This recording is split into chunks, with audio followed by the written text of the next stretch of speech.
and welcome to FPL Mate, your best mate for fantasy Premier League content for the 2023-24 season. My name is Dan and it's time for our Game Week 14 100 Experts video. The video where we have a look at the trends with transfers and captaincy for the top FPL managers to see if we can learn anything from them and their moves. Guys, it's a really interesting week for captaincy in particular. The big battle between Salah and Haaland is on this week and we're going to find out who our experts prefer as well as all the transfers moves as well. So if you guys enjoyed this one, drop a like. I love the support. I really do. And do subscribe if you're new around here and you want to see this every single week. Let's have a look at what our experts are doing. Okay, so first of all, thank you very much to the 100 experts, pundits, and content creators that helped us out with their data this week. Really, really helpful. As always, massive shout out to these guys. Absolute legends. Let's see what they're doing.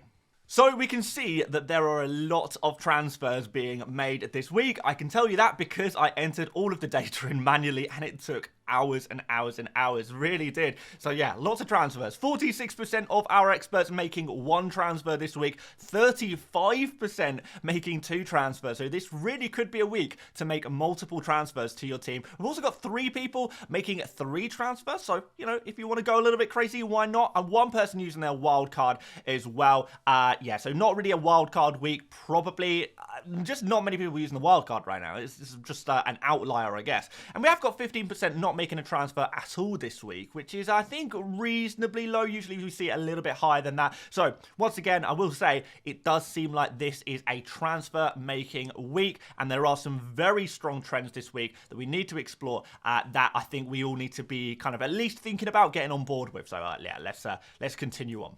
So first of all, looking at the most popular Game Week 14 transfers in the world outside of our experts, and you can see that Gordon is the most popular transfer at time of recording. Lots of FPL managers looking to bring this guy in. And Burmo is kind of slightly behind there on kind of 250,000 transfers in there. And then after that, we do see a big drop-off. We're seeing a couple of Arsenal defenders in Zinchenko and Saliba there. We're seeing Saka, so another Arsenal player there as well. So lots of love for Arsenal players indeed. After that, again, we drop down even further below the 100,000 and you see the likes of Isak, Doku, Tsimikas and many other players. Interestingly, we see Salah and Haaland at the bottom here. Maybe a lot of people only had one of the 2 players and are looking now to bring back the I guess the premium that they didn't have. They want to bring that player in this game week. But the question is, do these overall transfer trends match up with what our experts are doing? Well, a little bit, yeah. So let's have a look. Burmo, Zinchenko, Saka, Saliba, Isak, Sterling, and Palmer are also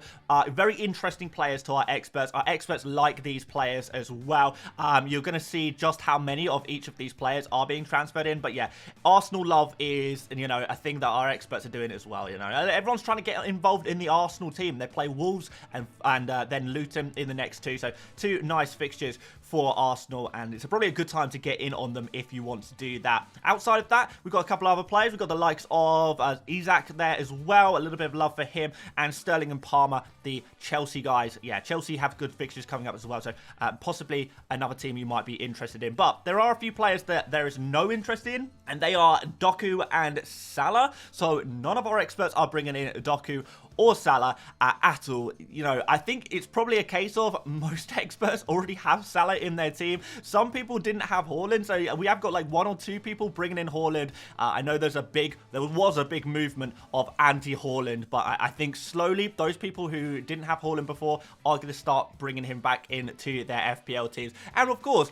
we've got the likes of Tsimikas here. A couple of transfers in for him, but also a couple of transfers out for Tsimikas actually, which is interesting. Without Alisson over the next couple of game weeks, we could see Liverpool's defense suffer a little bit. He is like the world's best goalkeeper, right? So there's obviously going to be slightly less interest in Liverpool defense in general if they have lost, you know, a real key player in terms of keeping those clean sheets. And Gordon is the interesting one here though, because again, he's another one of those players where there's a couple of transfers in and a couple of transfers out. So in general, I think he is a player that our experts, you know, they want to bring him in just as much as they want to remove him. So he's probably not a very interesting player for our experts, which is super, super interesting because he is the most popular pick among the overall FPL player base. And I like this. This always means when we see a player who is super popular but not among experts, it often means that maybe the overall player base is maybe kind of getting involved in a trap, and therefore can we take advantage of this by going against the likes of Gordon. Now, I don't think Gordon is a bad player. If you already have him, then you probably keep him, maybe. But if you can move him onto like an Mbeumo, then obviously that's going to be an option.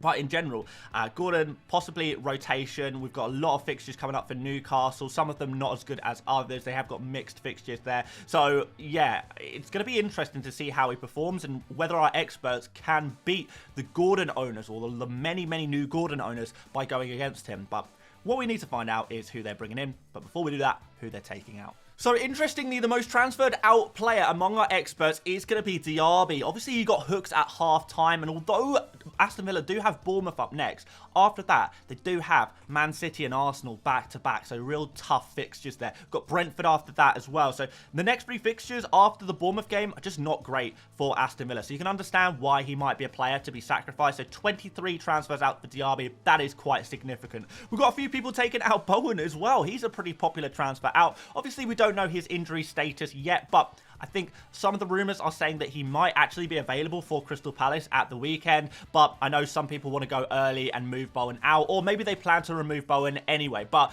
a few of our experts were saying, you know, if Bowen is injured or if he's doubtful, then he is the player to remove. However, if he is going to be available, maybe you want to move out a different player instead. So Bowen is an interesting one. I think it's going to depend a lot on his injury status, whether he should be moved out or kept. After that, we've got Matty Cash. No surprise there, given how disappointing he's been in FPL. I was really surprised to see so many people taking out Son. This is not a move that I would ever really consider doing myself, but I guess if you'll have to sacrifice someone, you want to free up some budget. Son is a very expensive player, and maybe he is a player who can free up some budget there. And we've got the likes of the injured Eze and Mitoma. These are obviously injured players that you can remove from your team quite easily if you have them. We've got Turner, who's not playing at the moment. Alvarez has been disappointing, as is Martinelli. And a few transfers out for Watkins as well. Again, maybe going back to that Aston Villa tough run of fixtures to have these major Aston Villa players in Diaby, Cash and Watkins. These are the 3 we all own.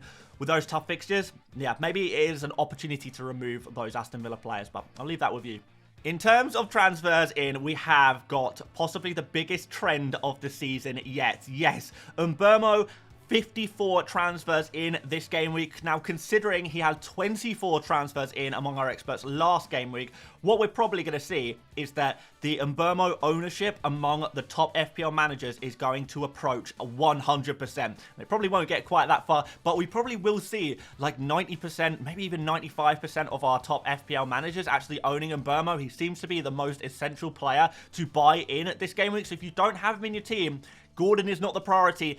This guy is. When you see the difference between our experts transferring in Gordon and Mbeumo, it's so obvious which guy is the one to go for. You know, if top managers are all agreeing on this one, they agreed last game week that Mbeumo was going to be the best transfer in. They're agreeing again this week even more strongly that he's the most popular transfer in. It's time to get him. It is as simple as that. I'm going to be doing the exact same thing. I don't really see a way around this. If you guys are going without Mbeumo, you're going to have to hide behind your sofas for those Brentford games because they are going to be tough watches, particularly this Luton Town game and the Sheffield United game in a couple of weeks as well.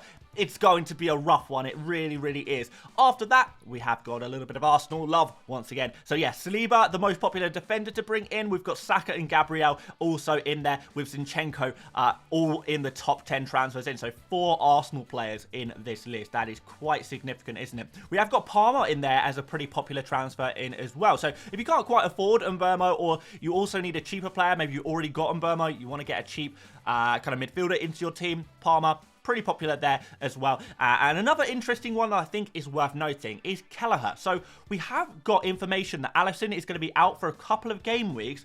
Therefore, is that going to give an opportunity for a nice cheap 3.9 million goalkeeper Kelleher to come in and maybe get you some clean sheet points for Liverpool in the short term? It's a possibility. It's definitely a possibility, particularly if you're sacrificing the likes of Turner. We saw some transfers out for him, downgrading to a Kelleher. Maybe that could be a pretty interesting one for you guys to go for. Don't think you need to worry too much about using up a Liverpool slot right now. So therefore, yeah, I think that's fine. If you haven't got any other moves to do right now, you need a new goalkeeper, you're not happy with your current goalkeepers, Turner to Kelleher, hey, that's not such a bad move really. So a couple of our experts are going to be doing that. So based on all of that information, let's suggest some transfers for you before we finally move on to the huge captaincy debate of Game Week 14.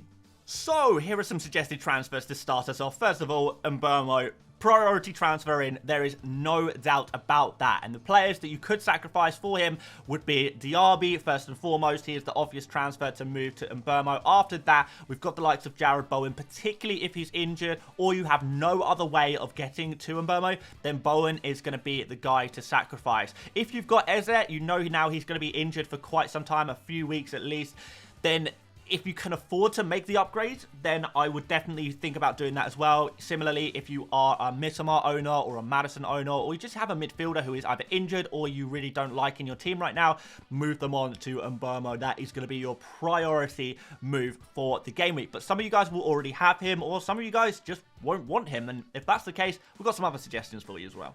So Cash to Saliba is also a really, really obvious transfer move this game week. We're probably expecting Arsenal to get back-to-back clean sheets over the next two. And if so, going for a Saliba is going to be very nice to get those clean sheet points. Arsenal proving to be the best defence in the Premier League right now, which is probably surprising to a lot of people, but that is the way the cookie has crumbled. Obviously, if you can't quite afford the upgrade from Cash to Saliba, Gabriel is also going to be an option there for you, and maybe Zinchenko as an outside shout. But the order of priority seems to be Saliba, then Gabriel, and then Zinchenko. And given that Gabriel is actually cheaper than Zinchenko, if you don't have Gabriel already, Cash to Gabriel seems to be the answer. If not, if you already have Gabriel, at that point, I would start looking at a Zinchenko. But yeah, there was a few transfers in for Raya as well, but I think it's probably going to be easier to make the defender transfer. Removing Cash, getting rid of a player who has caused a few nightmares recently and probably will again. Even this Bournemouth game, I don't think there's any guarantee of a clean sheet there. And after that, you know, Man City, Arsenal, Brentford, it's a tough run of fixtures for Aston Villa, particularly for their defence. Moving on, we have got Son to Saka as a potential move. Now, I'm going to be totally honest, I don't like this one, but this video is not about me. It is about what our experts are doing. And there are a decent amount of our experts moving Son on to Saka, particularly as part of a double move to maybe try and free up some funds to do another move. So, you know, if you need to free up a little bit of money, downgrade Son to Saka, which might allow you to do Cash to Saliba, or, you know, a Diaby or an Eze or someone like that up to an Mbeumo, because you need to free up a little bit of money to do that. So Son is in many ways a sacrifice kind of player rather than a player that necessarily you dislike in your team. So yeah, if you need to free up some budget, Son to Saka could be a way of doing that. And finally, Diaby or, you know, Bowen or whatever, or Eze, Mitoma, whatever midfielder you have right now that you don't like, you could also move them to Palmer. Palmer is definitely an alternate option to Mbeumo, but I would prioritise getting Mbeumo first because we are seeing such heavy trends to get Mbeumo in. The trends are really so ridiculous, more so than usual in these 100 Experts video. It does seem like he is just the player to go for. So I would try and do that at all costs, even if it means taking a -4 in order to do that. There would be so many midfielders I'd be happy to sacrifice for Mbeumo. But if you don't want to do that, we already have Mbeumo. Palmer is kind of your backup option there if you like. So there are the suggested transfers based on our 100 Experts data. We need to find out who they're captaining. Is it going to be Salah? Is it going to be Haaland? A lot of the polls that I've seen online have suggested that Salah is going to be the most popular captain among the overall player base. Do our experts agree? Let's find out. Well, I can tell you that they don't agree, but it is close. 53% on Haaland here at home against Spurs, and I totally get it. I think I'm on this one myself, to be fair. Yeah, Spurs obviously are missing Bentancur. They're going to have Romero out for another game. They're going to have Van de Ven missing long-term as well. We can see they're playing gung-ho, super attacking football. We saw that again against Aston Villa, and you really do feel like a team like Man City are going to put them to the sword. If Spurs refuse to change their play style, no matter who they play, they are going to run up with some problems against the likes of Man City. So definitely when we're thinking, you know, fullbacks playing at centre-back, attacking midfielders playing in the defensive midfield positions, it's going to be a pretty crazy one indeed, and we really could see Man City score a few goals against Spurs. Now, don't get me wrong, I think Spurs will score in that game as well, and Son will probably be the answer to that. He likes a game against Manchester City, but Haaland, it seems to be set up for him perfectly. Now, with Salah, it's interesting because obviously on another game week where maybe Haaland had a slightly more difficult fixture, Salah would be the obvious captaincy. Fulham at home is a decent fixture, so it's no surprise to see 45% of our experts going there for their captaincy instead. He's still a solid option, but he does miss out by 8% in terms of who's the most popular one. But I still think Salah, obviously a very, very good captain there as well. Interestingly, we've got two more differential captains, 1% on each. Darwin against Fulham and Burmo against Luton. I guess playing the fixture a little bit, but I don't see why you would go outside of Haaland and Salah this week. And the fact that each of them are on 1% shows, again, they are outliers. They are not part of any trends.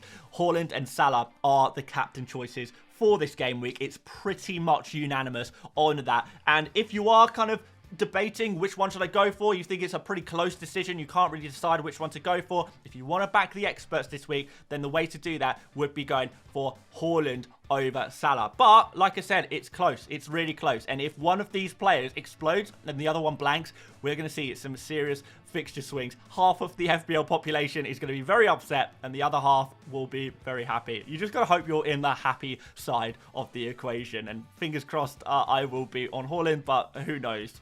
Thank you so much for watching this video. If you did enjoy it, make sure you do drop a like. It really does help to show me that, you know, this content is good and this is the kind of thing you are looking for your FPL videos. If you don't mind subscribing, if you haven't done already, that would be massively appreciated. And tomorrow, we will be back for our team selection video for Game Week 14. Really looking forward to a slightly more congested period of FPL fixtures where we can have back-to-back game weeks, like all in a short period of time. It's an exciting time. I love this time of year for FPL. But thank you so much for watching. Really do appreciate it.